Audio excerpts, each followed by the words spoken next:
নমস্কার প্রিয় বন্ধুরা, কেমন আছো? আমি কিন্তু খুব ভালো আছি। আর আমি কিন্তু আজকে জামাই ষষ্ঠী করতে যাচ্ছি গাইজ।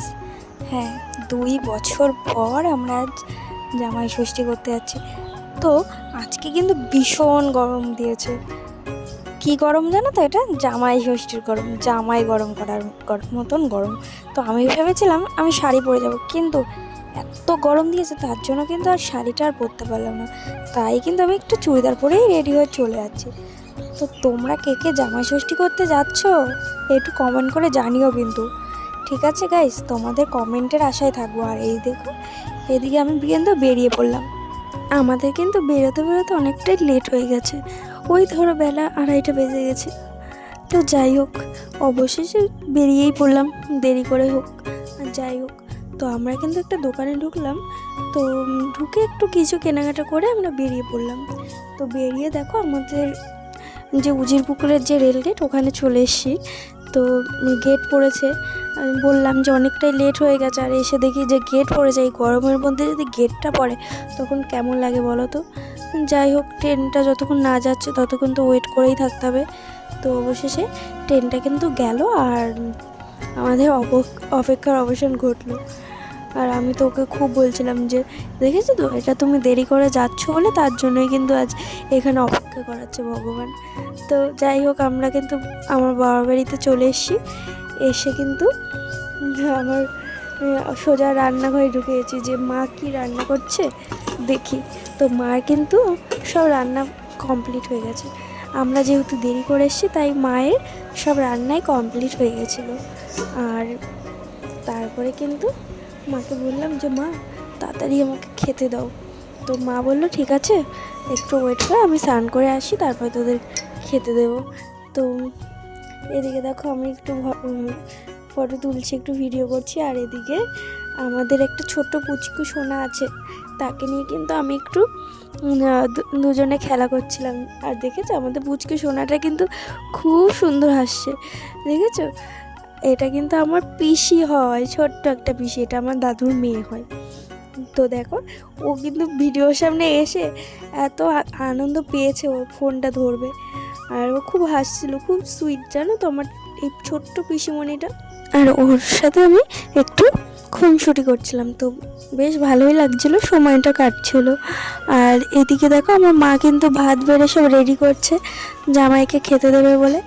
তো এদিকে দেখো জামাইমশাইও খেতে বসে পড়েছে, কারণ অনেকটাই বেলা হয়ে গেছিলো, 3:30 বেজে গেছিলো।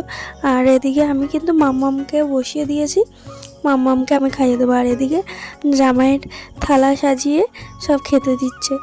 তো তোমরা কে কে জামাই ষষ্ঠী করতে গেছো, আমার ভ্লগটা দেখছো, তোমরা একটু কমেন্ট করে জানিও।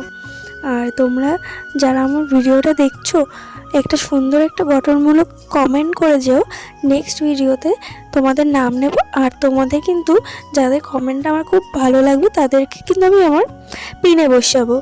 তো দেখো এদিকে জামাই খাচ্ছে, আর জামাই কিন্তু এত খাবার দেখে ভয় পেয়ে গেছে যে আমাকে এত খাবার দেওয়া হয় যে আমি খেতে পারবো। তোমরা তো বুঝতেই পারছো তার মানে চেহারা দেখে সে কীরকম খায়। তো সে ভয়ে ভয়ে যাই হোক খাওয়াটা শুরু করলো। আর এদিকে আমি মাম্মামকেও খাওয়াতে বসে পড়েছি, আর তারপরে ওকে খাইয়ে দিয়ে আমি কিন্তু খেতে বসে পড়েছি।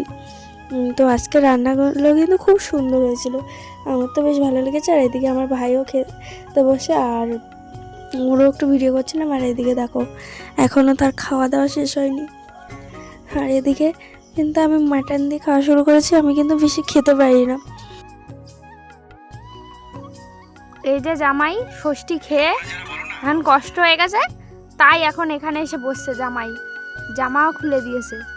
আমার ভিডিও করা হয়ে গেছে জামাই, আর মুখ লুকিয়ে লাভ নেই, ঠিক আছে? Tata, bye bye. আর এদিকে দেখো টক দই নিয়ে কিন্তু আমি একটা হাঁড়ি নিয়ে ঘোল বানাতে বসে পড়লাম। বাবা আমাকে বলেছিল একটু আমাকে ঘোল বানিয়ে দিতে, আমার পেটটা কেমন করছে, তো ঘোল খেলে আমার হজম হয়ে যাবে। এই যে এখন ভাত খাওয়ার পরে ঘোল তৈরি করছি, দই দিয়ে ঘোল তৈরি করছি। এত কিছু খেয়ে হজম হচ্ছে না, তার জন্য ঘোল তৈরি করে খাবো। খা। তুই খাবি? না, আমি খাই না। তুই খাস না? না। খাই না, হবে না, যা। কি দই ওইটা? কি দই? না, খাবো না একটু মিষ্টি দই। টক দই। তোর তো খাওয়া হয়ে গেছে। আমি খাইছি মিষ্টি দই। তুই মিষ্টি আর টক দই দুটোই খেয়েছিস। বরফ দিছি। ভালো। তাই এত একটু ভালো করে দিচ্ছি।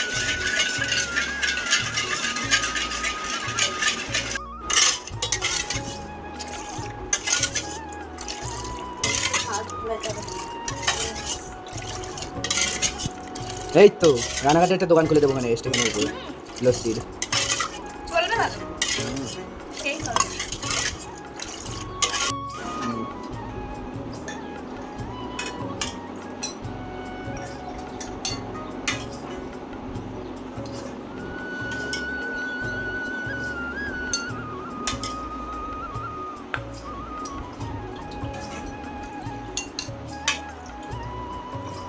এই নাও আর এইদিকে দেখো, তোমাদের সাথে তো শেয়ার করা হয়নি, আমার মাকে আমি এই সুন্দর শাড়িটা দিয়েছিলাম।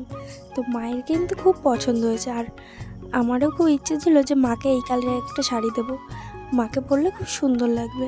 তো সেটাই আমি সবাইকে মানে দেখাচ্ছিলাম। আমার দিদা এসেছিলো, আমার দিদি এসেছিলো, তো ওদেরই বের করে দেখাচ্ছিলাম। তো তোমরা একটু জানিও শাড়িটা কেমন হয়েছে আর আমার মাকে পরলে কেমন লাগবে। আর আমার ভিডিওটা তোমাদের কেমন লেগেছে একটু কমেন্ট করে জানিও। কিন্তু আমার ভিডিওটা কিন্তু এখানেই শেষ করব, আর বেশি বাড়াবো না ভিডিওটা, কারণ বেশিক্ষণ ভিডিও করলে তো তোমাদের ভালোও লাগবে না দেখতে, আমারও ভালো লাগে না। তো থ্যাংক ইউ।